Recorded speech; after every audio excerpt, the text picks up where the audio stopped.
Warahmatullahi wabarakatuh. Selamat sore. Saat ini saya sedang berada, saya Musliadi Tenom, sedang berada di lokasi lahan terbakar di kawasan Kayelon, Desa Lunggayo, Kecamatan Tenom, Kabupaten Aceh Jaya.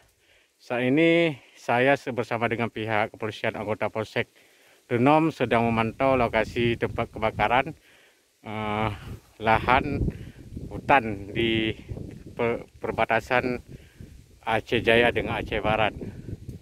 Oke, sahabat, sini dapat kita pantau. Inilah lokasi lahan terbakar yang saat ini saya laporkan. Ini pas posisi di lokasi kebakaran dan bisa melihat bagaimana kondisi terkini. Pihak polisian bersama dengan masyarakat juga telah hadir ke sini memantau dan juga melakukan pemadaman secara manual karena lokasi berada jauh di pinggiran jalan nasional Banda Aceh Melabuh.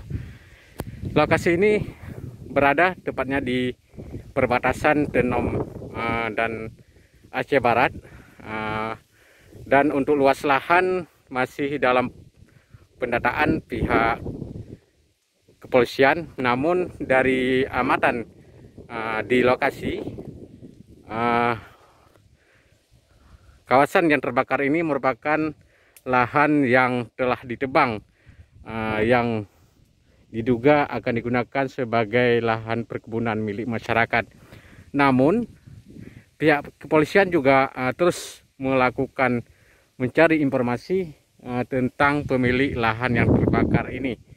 Karena kawasan ini merupakan kawasan yang sering terjadi kebakaran bila musim kemarau tiba ya. Dari Aceh Jaya, Musliadi melaporkan.